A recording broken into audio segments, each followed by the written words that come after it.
Okay, listen, if you've just got into HR and you are already thinking, I don't know if this is for me, don't worry, I've got you. I recently saw a post that says something along the lines as, I got hired as an HR generalist. I have no training. The company is chaotic. There's no onboarding, no support, just me and Google out here trying to figure this thing out, right?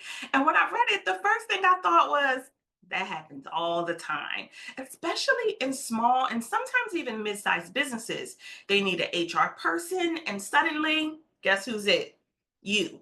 And guess what? This is exactly how I got started into HR. But if you want to hear more about my story, I'll link my podcast episode below where I talk all about it. Before we get too far in the episode, if this is your first time here, thank you for being here. I want to take a moment and just introduce myself. My name is Latisha Newby. I'm an HR professional, licensed attorney, and the founder of Cultivate HR Consulting. But before all of that, I was just like you, thrown into HR at a small company with no roadmap, no real training, and way too much responsibility for one person to handle. So if you're sitting there thinking to yourself, am I even supposed to be doing this? Then this series is going to be just for you because we are going to get into what does it mean to be in HR? What is it really like to work as an HR professional? And ultimately, how to be successful in that role. But I do want to set the stage by starting out just being clear to set the facts about HR. And the first thing that I want to say is HR is not just about hiring and firing. That is a very antiquated view of HR. So if your organization is still viewing it like that, we're going to help them get up to date with the times. There are a few main areas of HR that we're going to talk about specifically in this series. So we'll talk about recruiting and onboarding, which is when you're posting jobs and interviewing. We'll talk about employee engagement, which is when you're fostering a positive work environment. We'll talk about compliance. Those are our laws, policies, documentation. And we'll even talk a little bit about comp and benefits as a function of HR. This is your payroll, your health insurance, your PTO. And then there's another area that we'll talk about a little bit, which is training and development. And so that's essentially teaching folks how to do their job and really helping to develop leaders so that they can be the best that they can for not only the organization, but also for the people in the organization. All right, so here's the thing. You do not have to be great at all of these areas at one time. We'll talk about the different areas and functions of HR and how they work. And truly, depending on the structure of your organization, you may not even be responsible for all of this. And realistically, if you are a one person HR team, it would be hard to manage all of this on your own anyway. But we are going to talk about it so that no matter where your interest lies, no matter what your responsibilities are, that we're covering enough of the material and what you need to know so that you can be successful in your role. So if you're here trying to learn it all and no one's shown you anything, I've been there before. And here's my advice to you.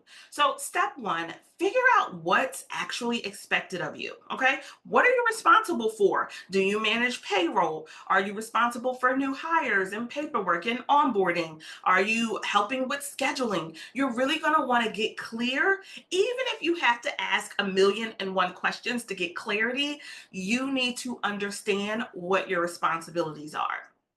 Now, step two, I'm going to say is do not try to fix everything at once. It's going to be way too overwhelming. It's going to be way too time consuming. And you may find yourself just spinning your wheels. So, what you really need to focus on is trying to figure out what is urgent. And guess what? Not everything is urgent, right? People might think that everything is urgent, but it's truly not. So, if you're trying to discern what do I focus on first, think about where's there the most risk, right? If you manage or oversee payroll, then you need to make sure that's a huge priority. People want their checks and they want to get paid right and they want to get paid on time. Do you manage employee files? Do you need to be evaluating if those are up to date? Are there any active complaints from employees in the organization that you need to dig into? So really trying to figure out what's actually been happening in the organization and what things are already sitting there waiting for you that require your immediate prioritization.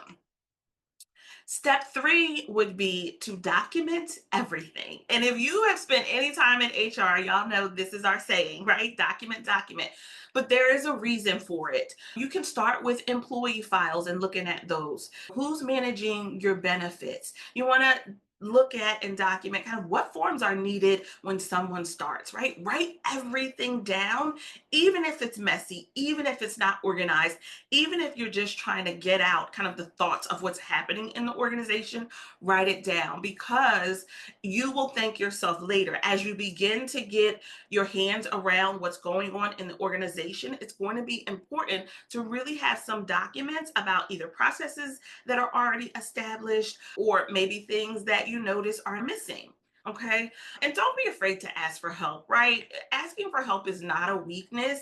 It is literally how you learn. Okay. Now, this series is going to be here to help you, but your organization's environment and the people that are within your organization will really be able to provide you the most information around what's been happening in the company since before you got there. Okay. So, look, I know it may feel like you walked into a mess and that you are now expected to perform magic, right? I also know what it's like to walk in and not have support and not have a plan and really struggling to just get your footing so that you can even thrive. And so, some of the things that we'll be talking about in this video series is the different roles in HR. What is a generalist and what does that job actually look like? What are some important employment laws or compliance considerations that you really need to be aware of?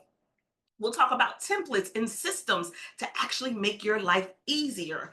How to deal with the I have an HR question surprise, right? That you may not be expecting. We're going to go through all of this. This series is meant to be just a solid baseline foundation for you to really get your footings and make sure you have what you need so that you can start off into your role feeling a little more confident than you might be feeling before the series.